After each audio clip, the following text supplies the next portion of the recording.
Hello friends, मैं CA पुरुषोत्तम Agarwal, CA inter और CA final में कॉस्टिंग का फैकल्टी। ये वीडियो आपका लेक्चर नंबर 4 है। लेक्चर नंबर 4 कह लीजिए या वीडियो नंबर 4 कह लीजिए। इसके अंदर हम कवर कर रहे हैं CA final, SCM, PE, all important theory question, सारे के सारे मॉडल्स जो भी इंपॉर्टेंट है सारे कवर कर रहे हैं इसके अंदर। तो 3 वीडियोस ऑलरेडी यूट्यूब पर डल चुकी हैं, हमारे यूट्यूब चैनल पर डल चुकी हैं।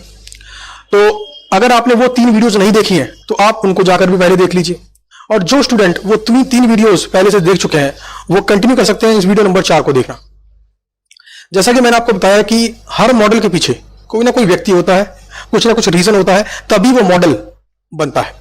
और उस मॉडल का एडवांटेज हमें लेना है बिजनेस के अंदर, बिजनेस में उसे इंप्लीमेंट करना है, अपनी रेगुलर लाइफ में उसे इंप्लीमेंट करना है और उसके बेनिफिट को निचोड़ देना है नींबू की तरह। अपनी पर्सनल लाइफ के अंदर भी इन मॉडल्स को हम इंप्लीमेंट कर सकते हैं। तो चलिए शुरू करते हैं चैप्टर नंबर 2। तो CA final, strategic cost management and performance evaluation, जिसको कि हम कॉस्टिंग न्यू सिलेबस के नाम से भी जानते हैं। स्टडी मैट खोल लीजिए आईसीए वाला, चैप्टर नंबर 2 पे आ जाइए। Chapter number 2, modern business environment. Modern business environment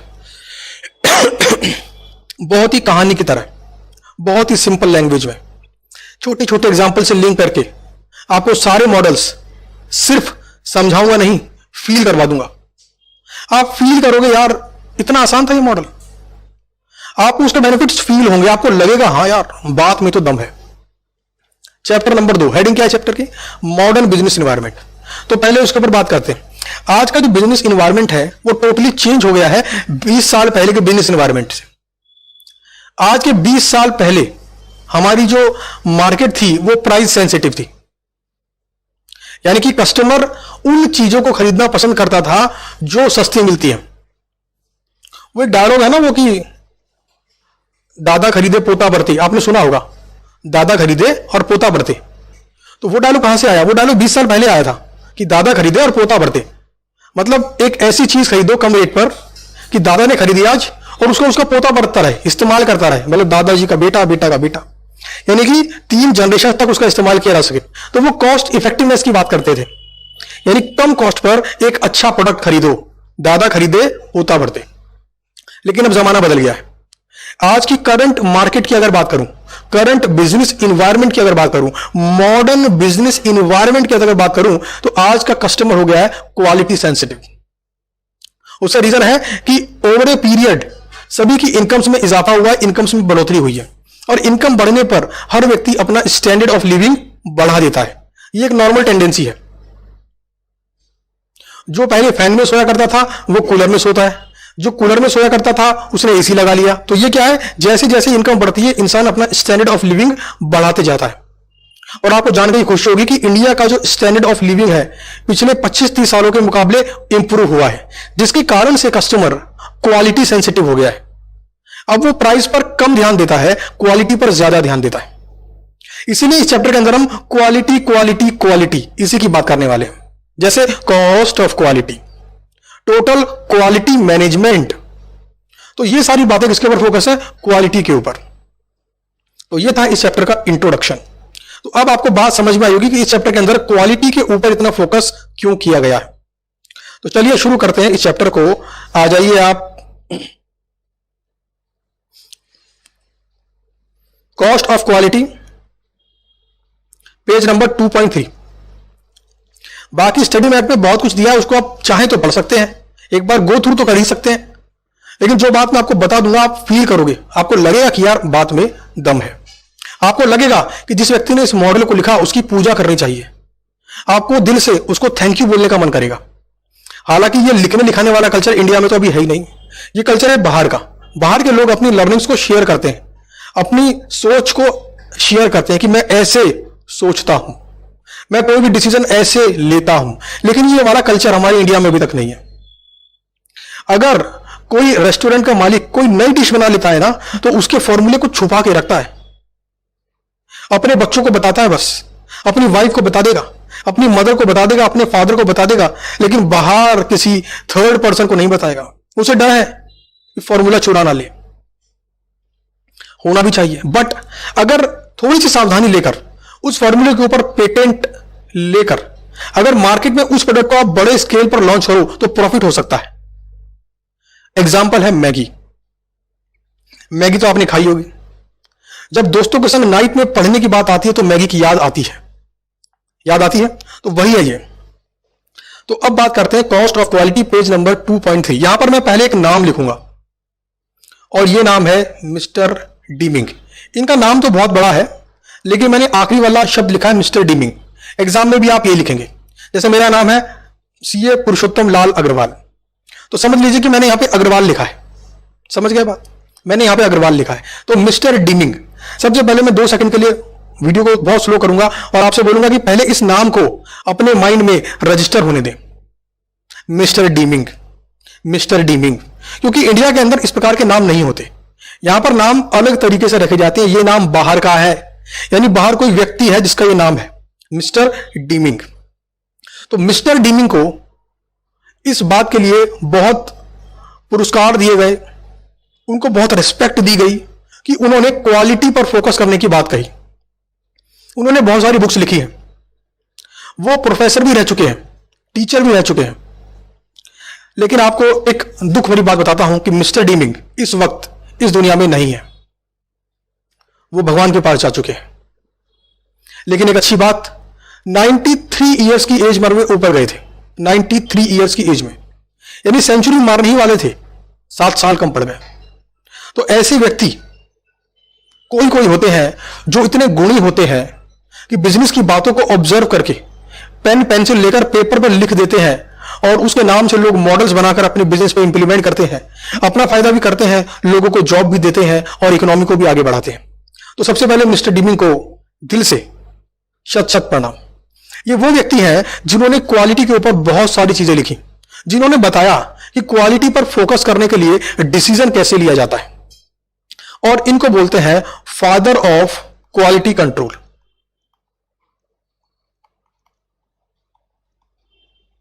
father of quality control पिताजी हैं ये, जिन्होंने क्वालिटी के ऊपर फोकस किया। अब बात करते हैं cost of quality. Cost of quality, तो कॉस्ट ऑफ क्वालिटी के ऊपर डिटेल में बात करेंगे, बहुत ही सिंपल लैंग्वेज के अंदर। क्वालिटी का मतलब क्या है, मैं आपसे पूछता हूं। क्वालिटी का मतलब है कि अगर प्रोडक्ट कस्टमर की एक्सपेक्टेशंस को मीट कर सकता है तो क्वालिटी है उसके अंदर। आपको भूख लगी, आप मैकडी में गए, आपने बर्गर ऑर्डर किया, बर्गर को खाया और खाने के बाद एक तृप्ति का एहसास हुआ, एक मन भराया कि मजा आ गया।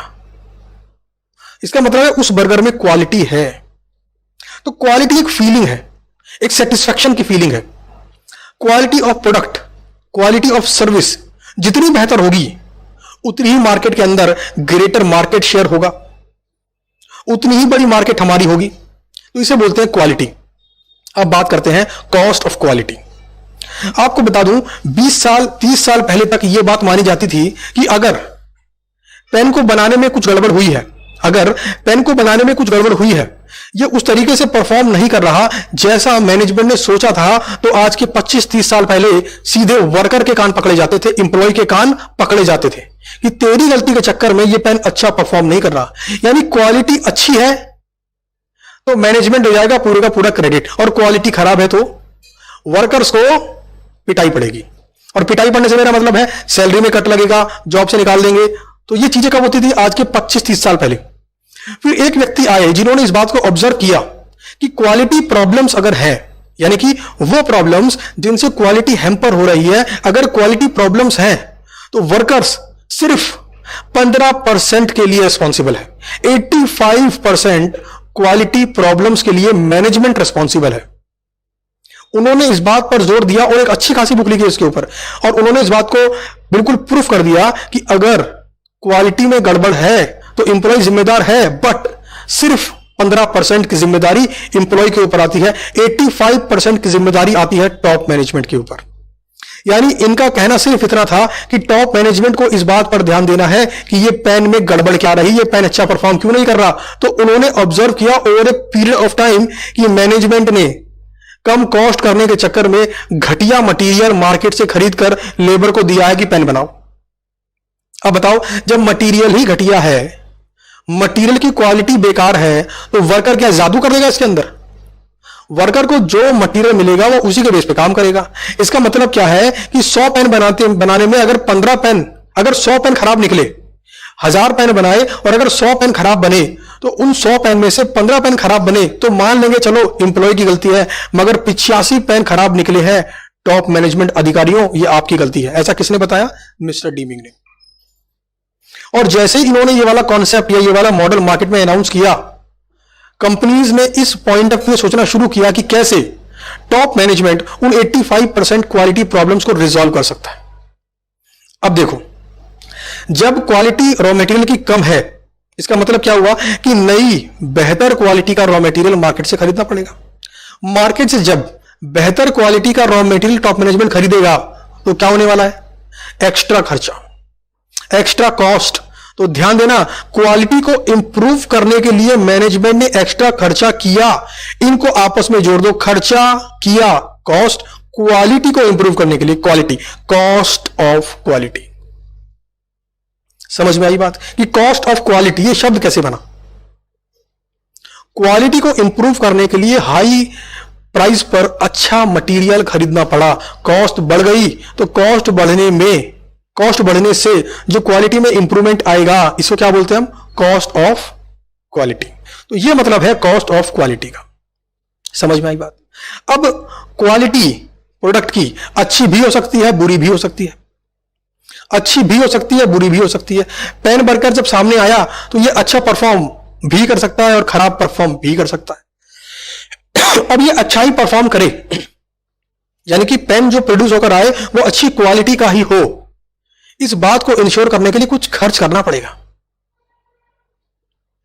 अगर आपके शरीर में जान रहे, आप हमेशा एनर्जी में रहें, तो खाना पीना पड़ेगा आपको। मार्केट से प्रोटीन एक्स का डब्बा लाना पड़ेगा आपको, ताकि दूध में मिलाकर उसे पी जाए।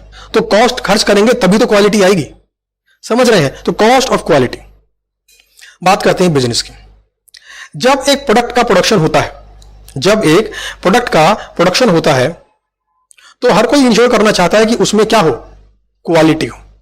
अब जरा ध्यान देना, प्रोडक्ट बनाया या तो अच्छी क्वालिटी का होगा या बुरी क्वालिटी का होगा।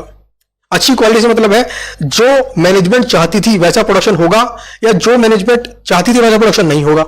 यानी गुड क्वालिटी और बैड क्वालिटी। समझ रहे हैं बात को? गुड क्वालिटी और बैड क्वालिटी। अच्छा, गुड क्वालिटी मतलब अगर प्रोडक्ट एज पर स्टैंडर्ड्स बना है, इसका मतलब है कि टॉप मैनेजमेंट ने कुछ खर्चा किया है। अगर प्रोडक्ट गुड क्वालिटी का बना है, इसका मतलब है कि टॉप मैनेजमेंट ने जेब से कुछ खर्चा किया है। इस खर्चे को हम दो पार्ट में तोड़ते हैं।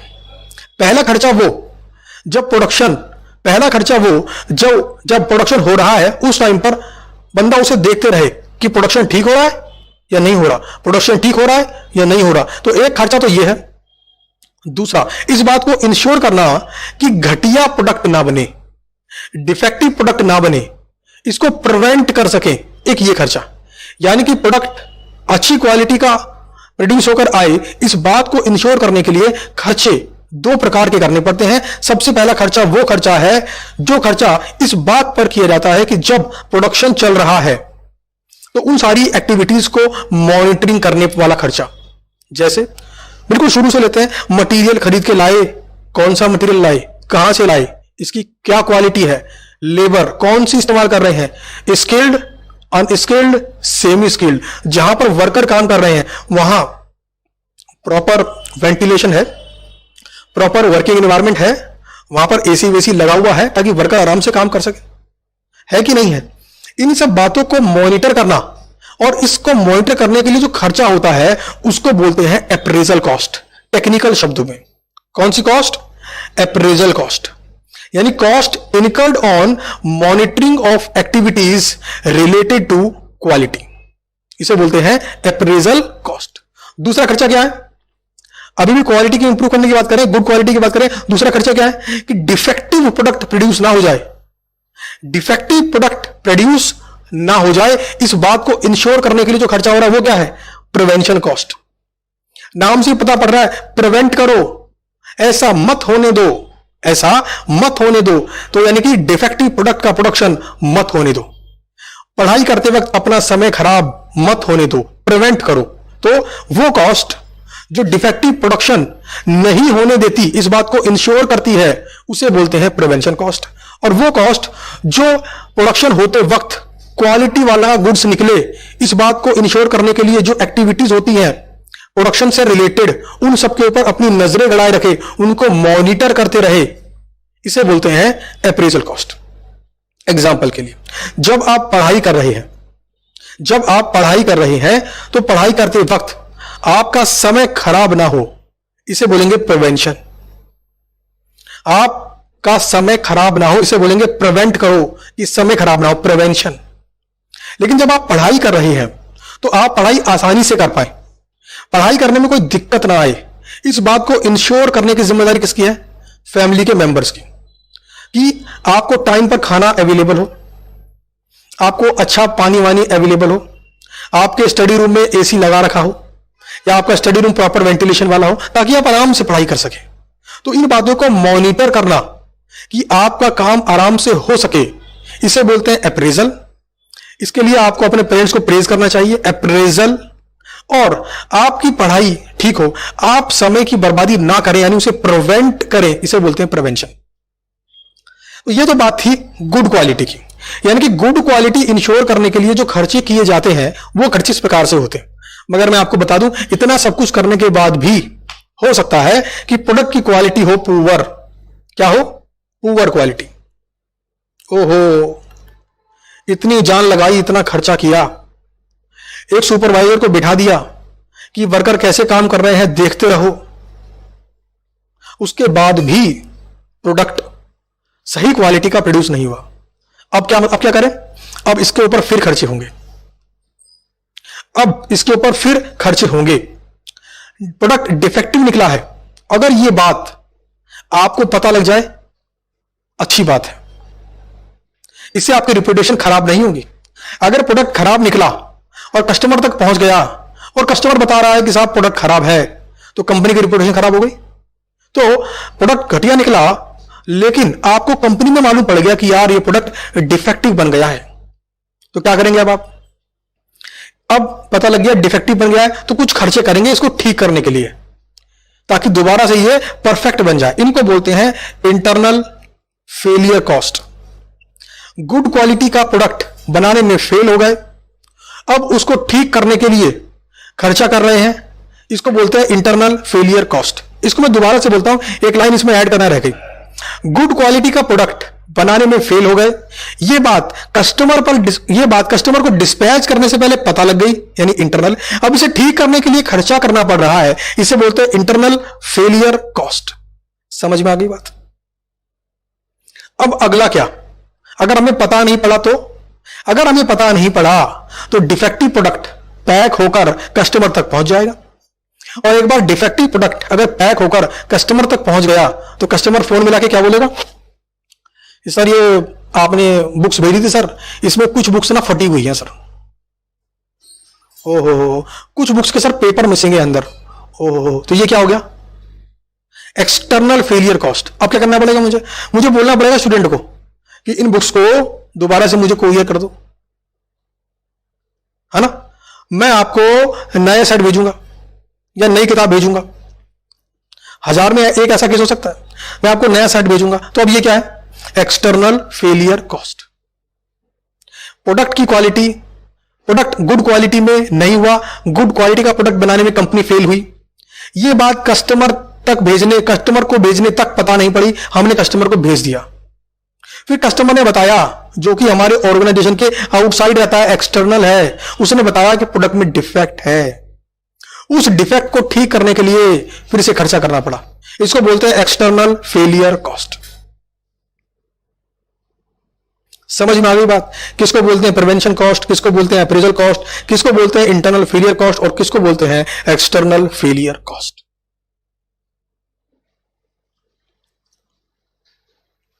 समझ में आती है बात? Cost of quality. अच्छा जी, यहां पर एक बात मैं आपको और बता दूं, चलिए पहले आगे एग्जांपल लिख लेते हैं। जैसे प्रिवेंशन कॉस्ट है,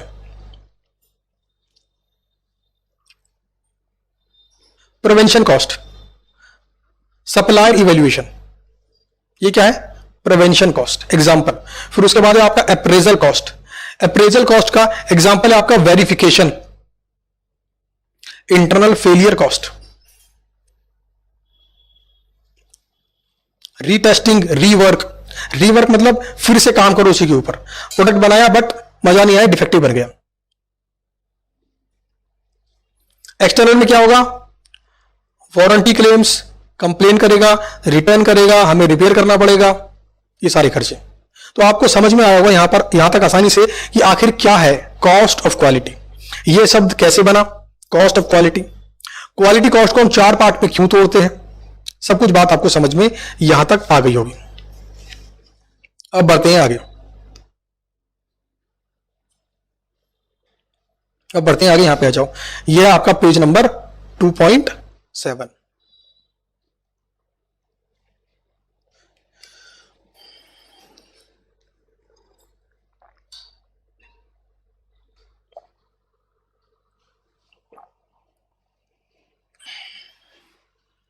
ध्यान देना जरा।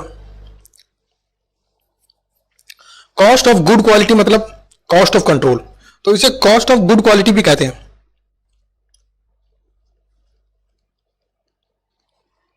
Cost of good quality, Q U A के बाद डॉट लगा दिया, इसका मतलब है क्वालिटी, है ना। कॉस्ट ऑफ गुड क्वालिटी, और इसे कॉस्ट ऑफ कंट्रोल भी कहते हैं। बताओ जरा इसे कॉस्ट ऑफ कंट्रोल क्यों बोला? यानी अच्छी क्वालिटी का प्रोडक्ट बने, इस बात को इंश्योर करने में हमने जो खर्चा किया है, और हम इसमें सफल भी हुए क्योंकि गुड क्वालिटी है। अच्छा, cost of failure of control. Failure of control इसका मतलब क्या है? कि पुअर क्वालिटी का प्रोडक्ट प्रोड्यूस हुआ है, तो इसे कॉस्ट ऑफ पुअर क्वालिटी भी कहते हैं। यानी कॉस्ट ऑफ गुड क्वालिटी मतलब कॉस्ट ऑफ कंट्रोल, बात हमारे कंट्रोल में है, खर्चा हमने किया, हमें फायदा हुआ। कॉस्ट ऑफ पुअर क्वालिटी, हमने खर्चा किया, फायदा नहीं हुआ, उसके बाद मालूम पड़ा कि प्रोडक्ट डिफेक्टिव प्रोड्यूस हो गया, फिर से खर्चा करना पड़ रहा है। Cost of poor quality. एक और टर्म है इसको प्राइस ऑफ कन्फर्मेंस भी कहते हैं, और इसको प्राइस ऑफ नॉन कन्फर्मेंस भी कहते हैं। अब बताओ जरा इसका नाम ये क्यों पड़ा प्राइस ऑफ कन्फर्मेंस? यानी क्वालिटी स्टैंडर्ड्स को कंफर्म करे एक्चुअल प्रोडक्शन। प्राइस यानी कुछ खर्च किया, प्राइस पेड, तो प्राइस ऑफ कंफर्मेशन यानी कुछ खर्चा हमने किया ताकि क्वालिटी स्टैंडर्ड्स को मैच करें, कंफर्म करे हमारा एक्चुअल प्रोडक्शन। और नॉन कंफर्मेशन मतलब इसमें हम फेल हो चुके हैं, गुड क्वालिटी का प्रोडक्ट प्रोड्यूस नहीं हुआ है, डिफेक्टिव क्वालिटी का प्रोडक्ट प्रोड्यूस हो गया है। अगर पहले मालूम पड़ गया तो खर्च कर दो, ठीक कर लो, कस्टमर को नहीं भेजो। और अगर पहले मालूम नहीं पड़ा, कस्टमर को भेज दिया, अब वो लौटाएगा, ठीक तो करना पड़ेगा, तो अब भी खर्चा होगा। तो इसे बोलते हैं कॉस्ट ऑफ क्वालिटी मॉडल, जिसके बारे में मिस्टर डीमिंग ने बहुत डिटेल में बताया है। अब देखो सवाल ये होता है कि क्या हमेशा कॉस्ट खर्च करनी चाहिए क्वालिटी को इंश्योर करने के लिए? आपको क्या लगता है अभी तक? तो आपको यही लग रहा होगा कि हाँ जी, क्वालिटी को इंश्योर करने के लिए हमें हमेशा कॉस्ट खर्च करनी चाहिए। अब मैं आपसे बोलता हूं ऐसा जरूरी नहीं। मैंने क्या बोला था आपको? कोई भी रूल हम समझेंगे, सीखेंगे, महसूस करेंगे, लेकिन उसको इंप्लीमेंट करने से पहले कॉस्ट बेनिफिट एनालिसिस तो करेंगे ही। सुनो सबकी, करो अपने मन की। यानी कि हमने मिस्टर डीमिंग साहब की इन विचारों के बारे में सुना और हमें समझ में आई कि उन्हें फादर ऑफ क्वालिटी कंट्रोल क्यों कहते हैं। हमें समझ में आई कि 85% क्वालिटी प्रॉब्लम्स की जिम्मेदारी टॉप मैनेजमेंट की होती है। अगर बच्चा गालियां देना सीख रहा है, इसका मतलब है कहीं ना कहीं उसका जो घर का एनवायरनमेंट है या घर के बाहर का एनवायरनमेंट है उसमें कुछ गड़बड़ है। यानी अपनी इस गाली देने वाली बात के लिए बच्चे की जिम्मेदारी सिर्फ 15% है, 85% जिम्मेदारी उसके पेरेंट्स की है, उस सोसाइटी की है जहां में वो रहता है। और यह बात किसने बताई हमारे को? मिस्टर डीमिंग ने। तो यह है कॉस्ट ऑफ क्वालिटी। इन्होंने बड़ी अच्छी बात बोली। अब आपको बता दूं कि जरूरी नहीं कि क्वालिटी को इंश्योर करने के लिए खर्च किया ही जाए। इसका मतलब क्या हुआ? इसका मतलब यह है कि जब भी जेब से कुछ खर्चा करने की बात हो तो इस बात को जरूर चेक करना कि बेनिफिट क्या है, यानी कि बेनिफिट्स फ्रॉम क्वालिटी। आपको लग रहा होगा सर इसका मतलब क्या है कि हम डिफेक्टिव बनाए? नहीं, चेक करो। अगर जो खर्चा आप कर रहे हो क्वालिटी को इंप्रूव करने के लिए, क्वालिटी को मेंटेन करने के लिए, अगर वो खर्चा उससे मिलने वाले बेनिफिट्स से कम है, यानी बेनिफिट ज्यादा है, सेल ज्यादा बढ़ेगी, प्रॉफिट ज्यादा बढ़ेगा, खर्चा कम होगा, तो हां जी कर लो इस काम को, फायदा ही फायदा है। लेकिन अगर बेनिफिट्स कम है और कॉस्ट ज्यादा है तो मत करो। सुनना बड़े ध्यान से, बेनिफिट कम है, कॉस्ट ज्यादा है तो मत करो। यानी कि कॉस्ट ऑफ क्वालिटी का ये मॉडल इंप्लीमेंट करना जरूरी नहीं है, इसे इंप्लीमेंट तभी करेंगे जब बेनिफिट हो। यानी कंपेयर करो बेनिफिट्स फ्रॉम क्वालिटी से। तो देखिए नीचे कॉन्सेप्ट मिलेगा आपको, पेज नंबर 2.9 पर आ जाओ। Optimal cost of quality. Optimal cost of quality क्या बोलता है कि zero defect is not good for economic interest of company. Economic मतलब फाइनेंशियली जीरो डिफेक्ट होना अच्छी बात नहीं है। इसको मैं आप बहुत ही बेहतरीन एग्जांपल देकर आपको समझाता हूं। महीने के अंदर स्टूडेंट्स क्लासेस का ऑर्डर करते हैं, हम उन्हें बुक्स भिजवाते हैं, पेन ड्राइव वालों को पेन ड्राइव भी भिजवाते हैं, है ना। तो बात करते हैं, बुक्स भिजवा दी हमने। अब सपोज करो पूरे महीने के अंदर अगर 1000 स्टूडेंट ऑर्डर करते हैं और उनमें से एक स्टूडेंट के पास गलत बुक चली गई, मतलब स्टूडेंट था फाइनल का और मेरे स्टाफ ने क्या किया, गलती से उनको इंटर की बुक भेज दी। पॉसिबिलिटी है, स्टूडेंट था सीए फाइनल का, गलती से बुक भेज दी सीए इंटर की, तो क्वालिटी तो मिट आउट नहीं हुई। क्वालिटी मतलब सिर्फ लेक्चर्स में क्वालिटी नहीं, एवरी एस्पेक्ट, सभी एस्पेक्ट के अंदर क्वालिटी होनी चाहिए। सर्विस में क्वालिटी होनी चाहिए, कस्टमर जब इंक्वायरी करता है उसमें क्वालिटी होनी चाहिए, मार्केटिंग करता है उसमें क्वालिटी होनी चाहिए, तो हर जगह क्वालिटी होनी ही चाहिए। तो यहां पर हुआ क्या, स्टूडेंट ने ऑर्डर किया सीए फाइनल और गलती से हमारे स्टाफ ने सीए इंटर की बुक्स भेज दी, यानी कि डिफेक्ट हो गया। कस्टमर के आपसे क्या है, डिफेक्टिव प्रोडक्ट। वो बोलेगा फोन करके कि सर गलती से सीए इंटर की बुक भेज दी है। अब क्या होगा, कंपनी का खर्चा। अब खर्चा क्या होगा, हम उसे बोलेंगे कि भैया तू सीए फाइनल का सेट तेरे को मिला है, उसे तो वापस भेज दे हमारे को। तो जो भी आपका कुरियर का पैसा लगेगा कंपनी रिम्बर्स करेगी। मान लो स्टूडेंट ने वापस किया और उसके लग गए स्टूडेंट के 300 रुपए, एग्जाम्पल के लिए मान लो 300 रुपए लग गए उनके। अब हमारा स्टाफ फिर दोबारा से भेजेगा, है ना। और ध्यान देना, जो कुरियर कंपनी ये पैकेट को लेकर गई थी वो तो हमसे चार्ज लेगी। मान लो उसने भी 300 रुपए ले लिए, क्योंकि वो तो हम उसे ये तो कह नहीं सकते कि हमने गलत पैकेट भेज दिया था, आप पैसे मत लो। वो बोलेगा भाई हम तो पैसे लेंगे। तो कुल मिलाकर 300 रुपए पहले लगे, 300 रुपए फिर लगेंगे, 300 रुपए कस्टमर को देने पड़ेंगे, स्टूडेंट को देने पड़ेंगे, 900 देने पड़ेंगे। 900 में 300 तो लगने ही थे, एक बार की डिस्पैच कॉस्ट के पैसे तो लगने ही थे। तो नेट इंपैक्ट कितना पड़ा मेरे ऊपर, एक्स्ट्रा कॉस्ट कितनी पड़ी मेरे ऊपर, 600 रुपए। एक बार फिर समझ लेते हैं, ये रहा स्टूडेंट और ये रहा हमारा ऑफिस। यहां से पैकेट गया, 300 रुपए लग गए। अगर ये पैकेट सीए फाइनल का ही होता तो ये खर्चा होता नहीं होता, यानी कि ये खर्चा जायज है, यानी कि ये खर्चा जायज है। लेकिन क्या हुआ, गलत पैकेट चला गया, तो अब स्टूडेंट वापस भेजेगा हमारे को बुक्स, 300 रुपए लगेंगे हमारे, हम इसे फिर भेजेंगे, हमारे फिर 300 रुपए लगेंगे। तो कुल मिलाकर ये 300 और ये 300, हमारे एक्स्ट्रा कितने पैसे लग गए, 600 रुपए, यानी 600 रुपए लग गए हमारे एक्स्ट्रा। अब हम चाहें कि हम एक स्टाफ अलग से हायर करें और मान लो उसको महीने की सैलरी देनी है हमें, सपोज करो 15 लगा लो, 15,000। कितनी, 15,000। अब हमारे पास ऑप्शन क्या है कि हम स्टाफ को हायर करें, उसको हम एक्स्ट्रा सैलरी दें, क्योंकि हमारे लिए न्यू स्टाफ है, हम उसे महीने के दें 15,000 रुपए। अब बताओ जरा, 15,000 रुपए जब देंगे वो चेक करेगा बुक्स जाने से पहले, हाँ भाई सीए इंटर का था, सीए इंटर की बुक्स है, हाँ भाई सीए फाइनल का था, सीए फाइनल की बुक्स है। अच्छा मुझे बताओ कॉस्ट ऑफ क्वालिटी कितनी है मेरी, 15,000। बेनिफिट्स फ्रॉम क्वालिटी कितना, 600 रुपए। भाई महीने में एक गड़बड़ तो करता है, मान लो 2 कर देगा, 3 कर देगा, 4 कर देगा, 5 कर देगा। अगर महीने में 5 बार भी गड़बड़ करता है मेरा स्टाफ, तो मेरी जेब से कितना पैसा लगा, 6 पंजे 3,000 रुपए।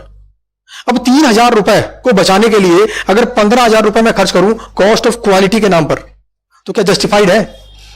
नीचे कमेंट बॉक्स में कमेंट करके बताओ अगर बात समझ में आई तो। बेनिफिट्स फ्रॉम क्वालिटी कितना, 3,000। कॉस्ट ऑफ क्वालिटी कितना? 15,000। तो नेट से मेरी जेब से तो पैसा लग जाएगा ना, कोई मिला के फायदे की बात नहीं है। तो यह है आपका optimal cost of quality.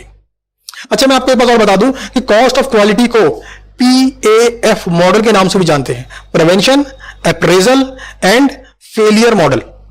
Prevention, appraisal and failure model, PAF model, इस नाम से भी कॉस्ट ऑफ क्वालिटी को जानते हैं। तो यहां तक आपको बात समझ में आई होगी।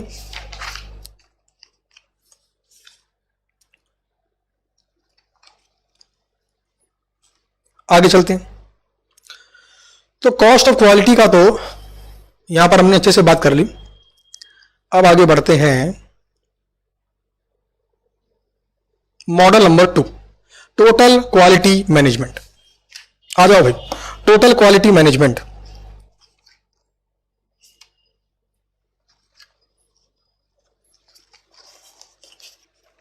Total quality management. और नीचे कमेंट बॉक्स में कमेंट करके बताओ, क्या कॉस्ट ऑफ क्वालिटी का कॉन्सेप्ट, ये जो मॉडल है, क्या कभी भूल सकते हैं अब आप? कैसे डिसीजन लेना है, कॉस्ट ऑफ क्वालिटी खर्च करनी है कि नहीं करनी है, सब बातें समझ में आ गई?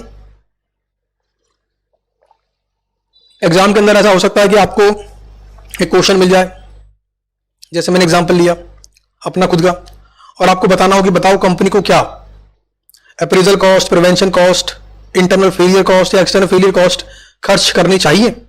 आप बता सकते हो आराम से, कंपेयर करो cost of quality and benefits from quality.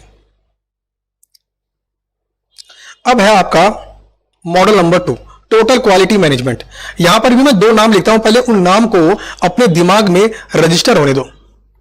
Mister dimming, ये तो वही व्यक्ति हैं, 93 इयर्स की एज में यहां से ऊपर गए, लेकिन इस दुनिया को वो चीज बता के गए जिससे बिजनेस में इंप्रूवमेंट किया जा सकता है, क्वालिटी पर फोकस करना कितना जरूरी है, कौन जिम्मेदार है, कैसे करें, सब बातें बता के गए अपनी बुक के अंदर, मिस्टर डीमिंग। और दूसरे हैं मिस्टर जोसेफ। दोनों के दोनों नाम हिंदुस्तानी नहीं है। हो सकता है आपको याद करने में थोड़ी दिक्कत हो, लेकिन धीरे धीरे हो जाएगी। इनको प्यार से आप मिस्टर जॉन कह सकते हो। मिस्टर जॉन सुनते ही लगता है ना कि यार ये तो बाहर का बंदा है। तो mister dimming and mister Joseph, तो इन नाम को पहले दिमाग में रजिस्टर होने दो, मिस्टर डीमिंग, मिस्टर जोसेफ। अब बात करते हैं टोटल क्वालिटी मैनेजमेंट की। 3 शब्द हैं इसके अंदर, टोटल क्वालिटी मैनेजमेंट। अच्छा, मैनेजमेंट शब्द का मतलब क्या है? सर मैनेजमेंट का मतलब है मैनेजमेंट, मैनेज करो, बिल्कुल ठीक कहा आपने। अच्छा, मैनेजमेंट से पहले जब मैं कॉस्ट लगा देता हूं तो इसका मतलब क्या हो जाता है? मैनेजमेंट से पहले जब मैं कॉस्ट लगा देता हूं तो इसका मतलब क्या हो जाता है? मैंने आपको बताया था चैप्टर नंबर 1 के अंदर, कॉस्ट मैनेजमेंट। इसका मतलब है कॉस्ट को मैनेज करो, और कॉस्ट को मैनेज करो मतलब कॉस्ट को या तो ऊपर मत बढ़ने दो या फिर कम करो। कॉस्ट को कम करने की कोशिश करो, और कम नहीं कर सके तो कम से कम इतना तो करो कि कॉस्ट बढ़ ना पाए। Cost management. मैं अगर आपको बोलूं टाइम मैनेजमेंट, जैसे आपने बनाया प्लान कि 8 घंटे पढ़ाई करनी है, अब मैंने बोला टाइम को मैनेज करो, इसका मतलब क्या है कि 8 घंटे से ज्यादा की पढ़ाई करो, और अगर 8 घंटे से ज्यादा की पढ़ाई नहीं कर पा रहे तो कम से कम 8 घंटे तो करो। इसी प्रकार से क्वालिटी मैनेजमेंट। क्वालिटी मैनेजमेंट का मतलब क्या है, जरा आप नीचे कमेंट बॉक्स में कमेंट करके बताओ, क्या है क्वालिटी मैनेजमेंट का मतलब? क्वालिटी मैनेजमेंट का मतलब है कि क्वालिटी को बढ़ाओ, और अगर बढ़ा नहीं सकते तो कम से कम इतनी तो मैनेज करो, मेंटेन करो। समझ में आ गई बात? यानी क्वालिटी को बढ़ाओ, और अगर नहीं बढ़ा सकते तो कम से कम इतनी तो मैनेज करो। Quality management. टोटल वर्ड का मतलब है हर एस्पेक्ट में क्वालिटी, हर जगह। प्रोडक्शन में क्वालिटी होनी चाहिए, मटेरियल खरीदने में क्वालिटी होनी चाहिए, लेबर को एम्प्लॉय करने में क्वालिटी होनी चाहिए, फिनिश गुड्स में क्वालिटी होनी चाहिए, मार्केटिंग में क्वालिटी होनी चाहिए, कस्टमर सेल्स इंक्वायरी में क्वालिटी होनी चाहिए, कस्टमर सर्विस सेंटर पर क्वालिटी मिलनी चाहिए। क्वालिटी का मतलब हर जगह अलग अलग है। रॉ मटेरियल में क्वालिटी होनी चाहिए, इसका मतलब है अच्छी क्वालिटी का रॉ मटेरियल खरीदो। लेबर में क्वालिटी होनी चाहिए, मतलब जिस स्किल की रिक्वायरमेंट है उसी स्किल वाले लेबर को एम्प्लॉय करो। ऐसा मत करो रिक्वायरमेंट तो है इंग्लिश स्पीकिंग एग्जीक्यूटिव की, लेकिन आपने हिंदी बोलने वाला बंदा रख लिया, ये मानते हुए कि इंग्लिश में इंक्वायरी करते ही बड़े कम लोग हैं। गलत तरीका। प्रोडक्शन में क्वालिटी होनी चाहिए, मतलब ऑटोमेटेड मशीन्स का इस्तेमाल करो, ह्यूमन के ऊपर डिपेंडेंसी कम से कम रखो। अगर ह्यूमन के ऊपर ज्यादा डिपेंडेंसी रखोगे तो वो कभी भी बढ़ सकता है, कभी भी जॉब छोड़ के जा सकता है, कभी भी नखरे दिखा सकता है। तो कोशिश करो कि आपका मैक्सिमम काम मशीन्स के ऊपर डिपेंडेंट हो।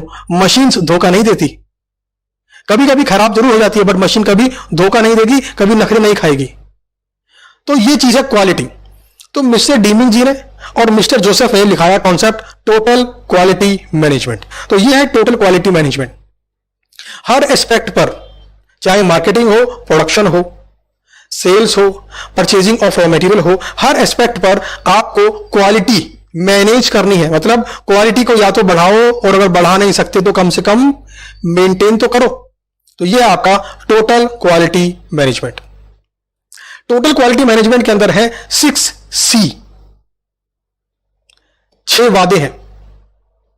जब मैरिज करते हैं तो बहुत सारे वादे करने पड़ते हैं, आपने सुना होगा जहां तक, है ना। तो बहुत सारे वादे करने पड़ते हैं तभी लाइफ ठीक चलती है। ऐसे ही अगर टोटल क्वालिटी मैनेजमेंट को अपनी कंपनी में इंप्लीमेंट करना है तो 6 वादे करने पड़ेंगे एज पर डीमिंग साहब। एज पर डीमिंग साहब 6 वादे करने पड़ेंगे। एक भी वादा टूटा, टीक्यूएम का नाता छूटा। कैसा लगा डायलॉग? अगर अच्छा लगा तो नीचे कमेंट बॉक्स में कमेंट करो। एक भी वादा छूटा, टीक्यूएम से नाता टूटा।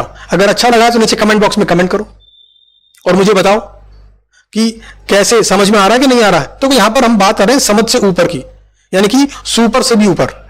मेरा पर्पस यहां पर आपको यह समझाना नहीं है कि इस मॉडल में क्या क्या लिखा है, आपको महसूस कराना है कि आखिर यह मॉडल क्यों लिखा गया, यह मॉडल किसने लिखा, किन परिस्थितियों में लिखा, इसका मतलब क्या है।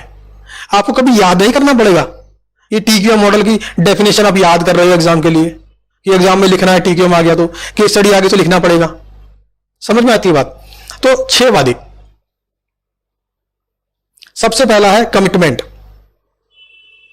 कमिटमेंट से मेरा मतलब है इंप्लॉइज जो आपकी ऑर्गेनाइजेशन के अंदर रहते हैं उनसे कसम खिलवाओ। हम कसम खाते हैं कि जो काम भी हम करेंगे उसमें क्वालिटी इंश्योर करेंगे। आप भी कसम खाओ कि जब आप 2 घंटे पढ़ाई करने के लिए बैठोगे तो क्वालिटी निकालोगे उसके अंदर से, टाइम को वेस्ट नहीं करोगे। तो पहला पॉइंट है कमिटमेंट। अगर टीक्यूएम को इंप्लीमेंट करना है तो सभी इंप्लॉइज से, चाहे टॉप मैनेजमेंट का हो, चाहे मिडिल का हो, चाहे लो मैनेजमेंट का हो, सभी से कमिटमेंट लो। और कमिटमेंट सिर्फ दिखावे के लिए नहीं होना चाहिए, कमिटमेंट होनी चाहिए मेंटली तौर पर। बंदा अपने दिमाग से बोले, अपने मन से बोले कि हां आज से मैं क्वालिटी के लिए काम करूंगा, आज से मैं क्वालिटी को इंप्रूव करने पे काम करूंगा, आज से मैं इस तरीके से काम करूंगा कि क्वालिटी को बढ़ाऊं। और अगर नहीं बढ़ा पाया तो कम से कम इतना तो करूंगा कि क्वालिटी को घटने ना दूं, मैनेज करके चलूं, मेंटेन करके चलूं। तो पहला पॉइंट है कमिटमेंट। शॉर्ट में अगर लिखूं तो mental oath from employees. Short में लिखा मैंने EES, इंप्लॉइज है इसका मतलब। दूसरा पॉइंट है कल्चर। कल्चर से मतलब है अपनी कंपनी के सभी इंप्लॉइज को बता दो कि इंप्रूवमेंट करना वन टाइम एक्टिविटी नहीं है। इंप्रूवमेंट तो लाइफ लर्निंग प्रोसेस है। आज मैं चार्टर्ड अकाउंटेंट बन गया हूं, स्टूडेंट को टीचिंग करवा रहा हूं, स्टूडेंट को पढ़ाता हूं सीए इंटर, सीए फाइनल, तो क्या बस नहीं। Improvement is a continuous process. Improvement हर पल करना पड़ेगा, तभी तो बनेगा TQM।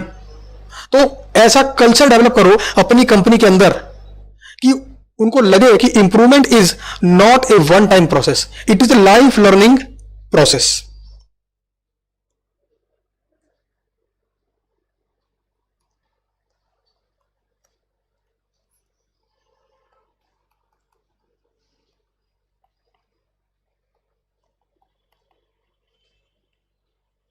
और देखो तीसरा पॉइंट भी कहीं ना कहीं इससे रिलेटेड है, कॉन्टिन्यूअस इंप्रूवमेंट।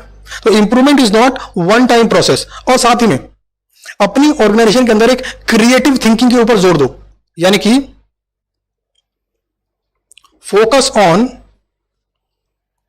Creative thinking.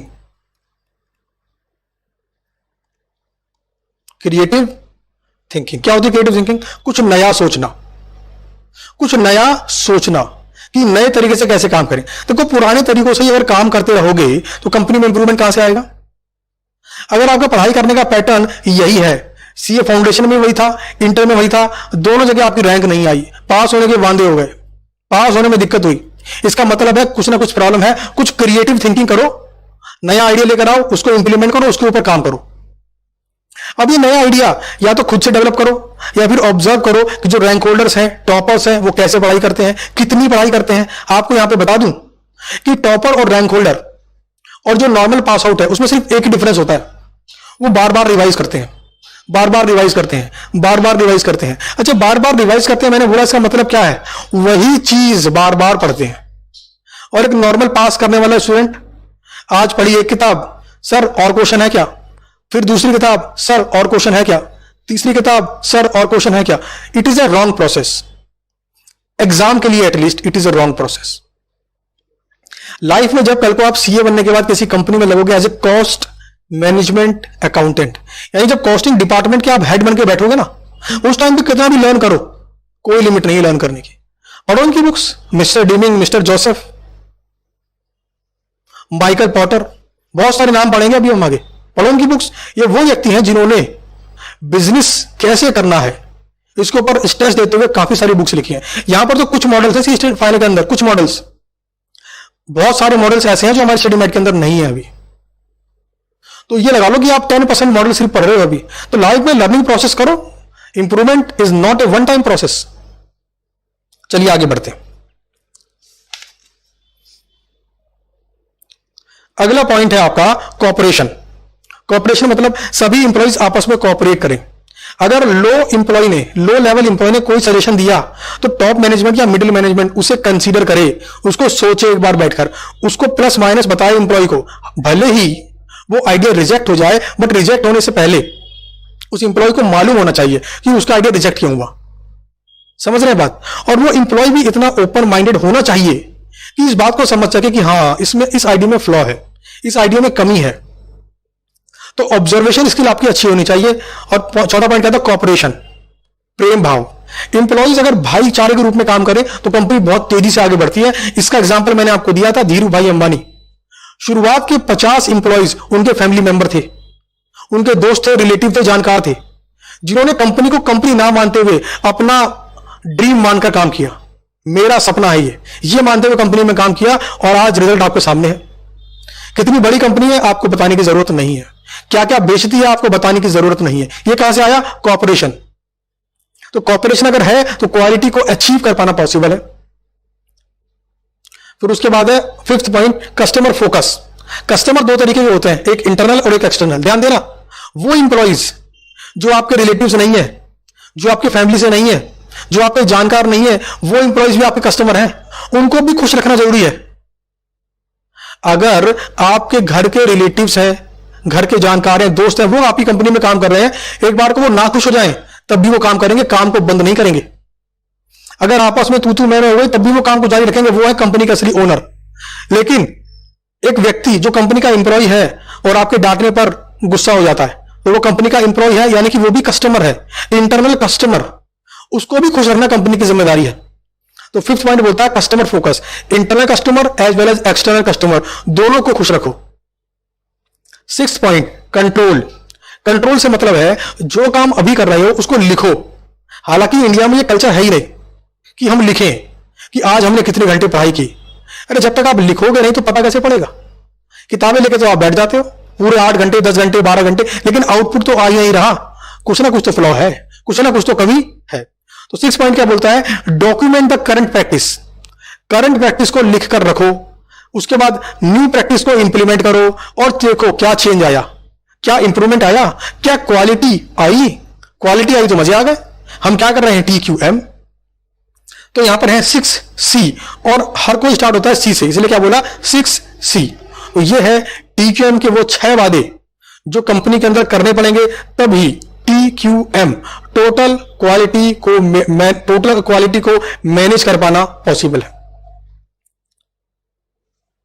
यहां पर वही बात है, 15% क्वालिटी प्रॉब्लम्स एम्प्लॉय भैया आप जिम्मेदार हो, 85% क्वालिटी प्रॉब्लम जिम्मेदार है मैनेजमेंट। मैनेजमेंट अगर इस बात को मान ले कि 85% क्वालिटी प्रॉब्लम्स की जिम्मेदारी उसके ऊपर है तो वो कुछ ना कुछ ऐसा करेगा ताकि दोबारा से ऐसी समस्या नहीं आएगी। उसके बाद है ये डीमिंग के 14 पॉइंट्स। आपको बता दूं 14 प्रिंसिपल है बेसिकली, 14 प्रिंसिपल्स, सिद्धांत। आपने डायलॉग सुना होगा, उफ तुम्हारे उसूल, तुम्हारे आदर्श, तुम्हारे सिद्धांत। तो वही वाले सिद्धांत है। मिस्टर डीमिंग ने 14 ऐसे पॉइंट दिए हैं, 14 ऐसे पॉइंट दिए हैं, 6 वादे कर लेने के बाद, 6 कस्में खा लेने के बाद इन 14 पॉइंट पर ध्यान रखना होगा, तभी TQM को इंप्लीमेंट कर पाओगे। मैरिज के वक्त सभी लोग वादे तो करते ही हैं, पंडित जी वादे तो करा ही देते हैं, लेकिन वो 14 पॉइंट कौन से हैं जो आगे फॉलो करने हैं ताकि चलता रहे मामला ठीक ठाक, कोई दिक्कत ना आए, ये कौन बताएगा? ये वो बताएगा जो मैरिज काउंसलर है। तो मिस्टर डीमिंग क्या है? TQM के काउंसलर। इन्होंने बताया कि TQM को इंप्लीमेंट करना है तो 6 वादे तो पहले करो, उसके बाद 14 सिद्धांत दिए हैं, इन सिद्धांतों का पालन तो करना ही पड़ेगा। इनके अंदर आपका पहला सिद्धांत है क्रिएट ए पर्पज। सिर्फ हवा में बात मत करो, क्यों करना है? क्वालिटी में इंप्रूवमेंट बताओ इंप्लॉइज को, पहला सिद्धांत। उसके बाद दूसरा सिद्धांत वर्कर्स को मोटिवेट करो। तीसरा सिद्धांत वो क्या काम कर रहे हैं उस बात को बार बार इंस्पेक्ट करना बंद कर दो, उनके ऊपर नजर रखना बंद कर दो, और नजर रखनी भी है तो इस प्रकार से लगो कि उनको पता ही ना पड़े कि आप उनके ऊपर नजर रखे हुए हो। चौथा सिद्धांत सेम टाइप का मटेरियल सेम वेंडर से ही खरीदो। यानी मिस्टर डीमिंग ने इस बात पर फोकस किया है कि बार बार हमें सप्लायर चेंज नहीं करना चाहिए, हमें एक ही सप्लायर को पकड़ के चलना चाहिए और उसी से हाई क्वालिटी मटेरियल खरीदना चाहिए। तो ऐसे 14 सिद्धांत हैं, जैसे स्टाफ को प्रॉपर ट्रेनिंग दो और डिपार्टमेंट्स के बीच में कंपटीशन मत करवाओ। हमने इसे पढ़ा होगा ट्रांसफर प्राइसिंग के अंदर कि डिपार्टमेंट ए का मैनेजर डिपार्टमेंट बी के मैनेजर जलता है, ऐसा मत होने दो, इनके बीच में कंपटीशन खत्म करवा दो। एक सिद्धांत है अवॉइड गिविंग न्यूमेरिकल टारगेट, यानी कि कितना प्रोडक्शन करना है ये मत बताओ, आज हम कितने क्वेश्चन करेंगे ये मत बताओ, आज जो भी हम करेंगे मन से करेंगे, जो भी क्वेश्चन बनाएंगे पूरा मन लगा के पढ़ेंगे, हर एक लाइन को डीपली पढ़ेंगे, सोचेंगे, गहराई से सोचेंगे ये लाइन कहना क्या चाहती है, क्या पता इस लाइन के 4 मतलब हो, डीपली सोचेंगे, मतलब क्वालिटी पर फोकस करना है, नंबर पे नहीं। आज हम कॉस्टिंग 8 घंटे पढ़ेंगे, तो ऐसा नहीं कि 8 घंटे लगे थक गया मैं, तो बिल्कुल उसमें इन्वॉल्व होके ऐसा लगे कि भाई मैं पढ़ाई में खो गया हूं। क्वालिटी वर्कर के सेटिस्फैक्शन पर फोकस करो, उनको टाइम टू टाइम रिवॉर्ड देते रहो, हर इंप्लॉय की जिम्मेदारी तय करो। देखो इंप्लॉय की जिम्मेदारी तय नहीं करोगे ना तो वो काम नहीं करेगा। कोई भी काम किसी भी इंप्लॉय से करवाना है उसको बता दो कि इस काम के लिए आप जिम्मेदार हो, इस काम में गड़बड़ हुई तो आपको पकड़ेंगे, अब वो काम करेगा। और ध्यान दो, एक काम के लिए एक व्यक्ति जिम्मेदार हो, एक काम के लिए अगर 4 व्यक्ति जिम्मेदार हैं तो बड़ी गड़बड़ है। अगर पहले व्यक्ति ने गलती की वो क्या बोलेगा? दूसरे ने करी थी। अगर दूसरे व्यक्ति ने गड़बड़ की वो क्या बोलेगा? मैंने नहीं की, तीसरे ने करी थी। अगर तीसरे व्यक्ति से गड़बड़ हुई क्या बोलेगा? मैंने नहीं करी गड़बड़, चौथे व्यक्ति ने करी। ऐसा क्यों हो रहा है? क्योंकि आपने एक काम की जिम्मेदारी 4 लोगों को दे रखी है। ऐसा मत करो। ये किसने बोला? मिस्टर डीमिंग ने बोला। तो 14 सिद्धांत उन्होंने दिए। इन सिद्धांतों का पालन करते हुए 6 कस्में खाकर टोटल क्वालिटी मैनेजमेंट को कंपनी में इंप्लीमेंट करना चाहिए। मिस्टर डीमिंग इतने रेस्पेक्टेबल पर्सन थे कि इनके नाम पर जापान में एक प्राइज भी घोषित किया गया जिसका नाम रखा गया डीमिंग प्राइज।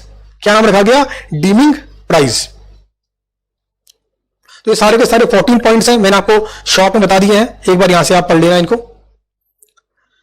देखो यहां पर एक चीज मैं दिखाऊंगा आपको, टाटा स्टील।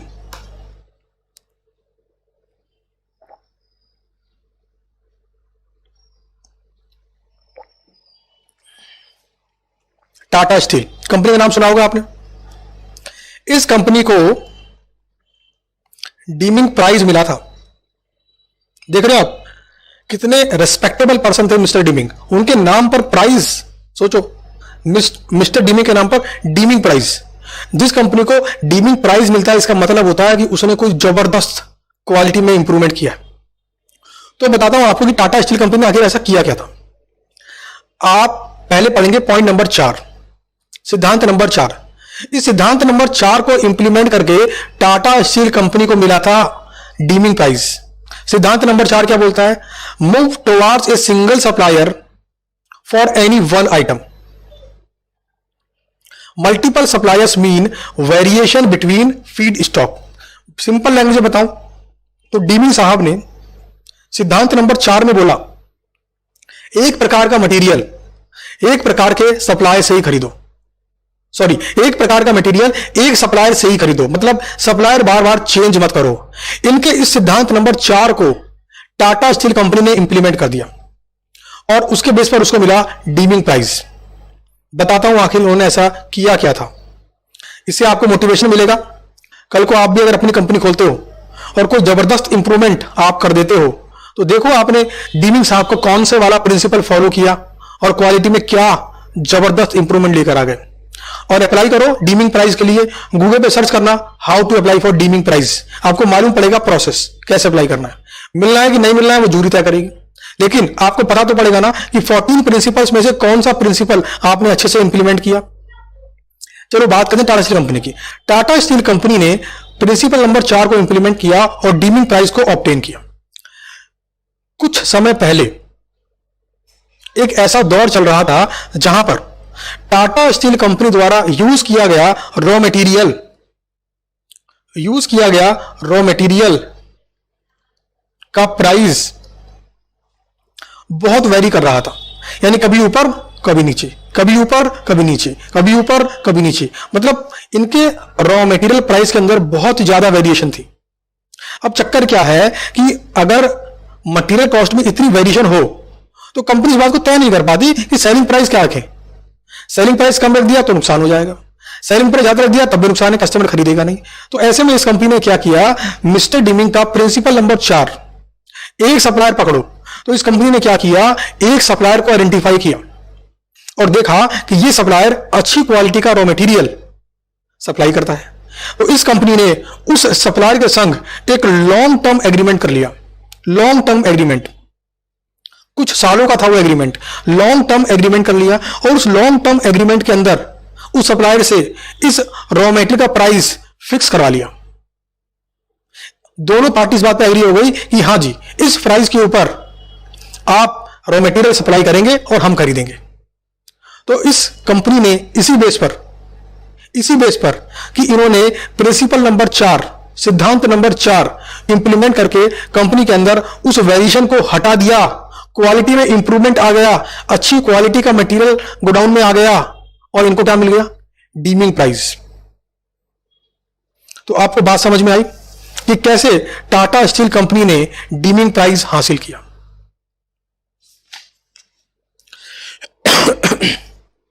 लगभग आज का वक्त हो चला है। मैं आपको बता दूं, ये 14 प्रिंसिपल्स हैं जो आपको दिख रहे हैं यहां पर। मैं आपको ये बता दूं कि इन 14 प्रिंसिपल्स को आप अच्छे से पढ़ो और फिर ये तय करना कि कौन से वाला प्रिंसिपल आप अपनी स्टडी के अंदर इंप्लीमेंट कर सकते हो। जैसे पहला प्रिंसिपल क्या है, क्रिएट ए पर्पस। तो आप एक पर्पस बनाओ कि आखिर क्यों आपको डेली 12 घंटे पढ़ना है, वाई। आपके सामने जवाब आएगा तब पढ़ने में मजा आएगा। आपको पर्पस पता होना चाहिए कि आखिर क्यों आप 12 घंटे पढ़ाई करने की बातें कर रहे हैं, आपका प्लान 12 घंटे का क्यों है। तो क्रिएट ए पर्पस। दूसरा पॉइंट है इनका, मोटिवेट वर्कर्स। तो यहां पे वर्कर तो है नहीं आपके केस में, आपके केस में आपको अपने आप को मोटिवेट करना है। मोटिवेट करने के बहुत सारे तरीके हैं, लेकिन मैं जोर दूंगा सेल्फ मोटिवेशन के ऊपर। देखो, कोई वीडियो देखना, कोई ऑडियो सुनना, ये सब टेम्परेरी तरीके हैं मोटिवेट होने के। अभी सुनोगे 15 मिनट के लिए रिचार्ज हो जाओगे, हाँ मैं करूंगा, लेकिन 2 घंटे बाद क्या, फुस। सबसे बड़े तरीका है सेल्फ मोटिवेशन। आप ढूंढो वो पर्पस जो आपको हमेशा मोटिवेट रखेगा। कोई ना कोई परेशानी तो आपकी लाइफ में होगी ना, वो परेशानी ही बनेगी आपके लिए आपका पर्पस। उस परेशानी को दूर करना ही आपका मोटिवेशन होना चाहिए और इनडायरेक्टली आप अपने आप को मोटिवेट कर दोगे पढ़ाई करने के लिए। एक पॉइंट और है, पॉइंट नंबर 8। पॉइंट नंबर 8 बोलता है avoid fear in mind of worker. यानी वर्कर के दिमाग से डर निकाल दो इस बात का कि नौकरी चली जाएगी। जब मिस्टर डीमिंग साहब ने टीक्यूएम को इंप्लीमेंट करने की बात की तो कुछ वर्कर डर गए, बोले टीक्यूएम को इंप्लीमेंट करेंगे, अच्छा नई नई मशीनें लाएंगे, फिर ये लोग नई नई मशीनें लाएंगे, इसका मतलब है हमारी नौकरी साफ। नहीं, उनको समझाओ ऐसा नहीं है कि आपकी नौकरी चली जाएगी। अब आपके वाले केस में आप ही तो हो करता धरता, तो अपने मन से डर खत्म करो। डर किस बात का, फेल हो जाने का। डर किस बात का, फेल हो जाने का। डर किस बात का कि मैं नहीं पढ़ पाऊंगा 16 घंटे। डर किस बात का, बहुत सारे डर हो सकते हैं आपके मन में, तो उन डर को अवॉइड करो। पर्पस क्रिएट करो, पर्पस ढूंढो और पढ़ाई करो। पॉइंट नंबर 13 है motivate and reward. Point number 13 में मिस्टर डीमिंग साहब ने बोला कि वर्कर्स को मोटिवेट करो, उनको रिवॉर्ड दो, है ना। रिवॉर्ड आपके केस में आप क्या कर सकते हो, आपने प्लान किया कि आज 10 घंटे पढ़ाई करूंगा, मन से पढ़ाई करूंगा, नंबर पे फोकस नहीं करूंगा, 8 घंटे पढ़ रहा हूं, 10 घंटे 12 घंटे, क्वालिटी पर फोकस करूंगा। आपने बोला 8 घंटे पढ़ाई करूंगा, मन लगा के पढ़ाई करूंगा, शाम को देखा आपने पढ़ाई करते करते 9 घंटे हो गए, अभी भी आप थके नहीं है, क्योंकि आप मन से पढ़ाई कर रहे हैं, चीजों को फील करते हुए पढ़ाई कर रहे हैं, आप जबरदस्ती रट नहीं रहे, रटोगे तो फंसोगे। तो रिवॉर्ड दो अपने आप को। रिवॉर्ड कैसा होगा कि आपने कोई भी रिवॉर्ड, छोटा सा रिवॉर्ड, जैसे कि अगर मैंने 8 घंटे की बजाय 9 घंटे पढ़ाई की, 1 घंटे एक्स्ट्रा पढ़ाई की, तो उसके बाद अगले 1 घंटा म्यूजिक सुनूंगा, है ना, या कुछ खाऊंगा स्पेशल आइटम, कोई आइसक्रीम खा लूंगा या कोई चॉकलेट खा लूंगा जो घर के अंदर हो, बाहर से मतलब इस टाइम पर टाइम जरा गड़बड़ चल रहा है ना। तो कुछ भी मोटिवेशन हो सकता है, जैसे अपने दोस्त से बात करूंगा 15 मिनट तक, कोई भी XYZ, जिससे आपको अच्छा लगे, आपको लगे कि ये काम मैं तभी करूंगा जब मैं ये काम कर लूंगा। एक रिवॉर्ड रखाओ सामने। जैसे आप क्या करो, एक छोटी सी कटोरी के अंदर दूध, हल्का सा पानी और मतलब मीठा दूध हो, उसको फ्रीजर में रख दो, तो एक मोटे तौर पे क्या बन जाएगी शाम तक, ये आइसक्रीम। तो अपने आप को एक मोटिवेशन दो कि वो जो कटोरी के अंदर मैंने आइसक्रीम फ्रिज में रखी है, वो शाम में तभी खाऊंगा जब 8 घंटे से ऊपर पढ़ाई करूंगा, वरना नहीं खाऊंगा। फिर देखना आप 6 घंटे जब पूरे हो जाएंगे, 7 घंटे जब पूरे हो जाएंगे, 8 घंटे जब पूरे हो जाएंगे, और जब 8.5 घंटे पूरे होंगे और 9 घंटे पूरे होंगे, तो आपके मन का मोटिवेशन, और फिर जब आप उसे खाओगे ना, तो वो जो फीलिंग है कि मैंने अचीव किया आज, अलग ही फीलिंग है। तो उसके बेस पर आप, जब भी आपका ये चीज आपकी डेली रूटीन में आ जाएगी ना, तो आप ग्रो कर जाओगे, लाइफ में आगे बढ़ जाओगे। तो चलिए आज की वीडियो को यहीं पर समाप्त करते हैं। उम्मीद करता हूं कि आपको इन मॉडल्स को पढ़ने में, समझने में, महसूस करने में मजा आ रहा होगा। और मैं चाहता हूं कि इस वीडियो को आप लाइक करें, इसके नीचे कमेंट करें आपको कैसा लगा। इससे मुझे मालूम पड़ेगा, मेरी टीम को मालूम पड़ेगा, उनको भी मिलेगा मोटिवेशन, उनको भी रिवॉर्ड मिलेगा कि हाँ इस एफर्ट्स को कर रहे तो मजा आ रहा है। जैसे ये वीडियो है, इसके नीचे अगर बहुत सारे लोग कमेंट करते हैं, उनको अच्छा लगता है, बहुत सारे लाइक आते हैं, बहुत सारे व्यूज आते हैं, तो मुझे अच्छा लगेगा कि यार ये वीडियो यार फटाफट से बनानी चाहिए और फटाफट से यूट्यूब पे डालनी चाहिए, अच्छा लग रहा है, तो मेरे को भी फील गुड फैक्टर मिलेगा, आपको फील गुड फैक्टर मिलेगा। तो नीचे कमेंट करो, लाइक करो, अपने दोस्तों के संग शेयर करो, और कोई दोस्त जो समझ नहीं पा रहा हो कि पढ़ाई कैसे करूं, उनको सजेस्ट करो कि भाई साहब मिस्टर डीमिंग का total quality management concept feel करो, समझो। उम्मीद करता हूं आपको ये वीडियो सिर्फ समझ ही नहीं आई होगी, आपने मेरे हर एक शब्द को महसूस किया होगा। इसी उम्मीद के साथ कि आपको पढ़ाई करने में, इन मॉडल को समझने में मजा आ रहा है। मिलते हैं आपसे अपनी अगले लेक्चर के अंदर। Thank you.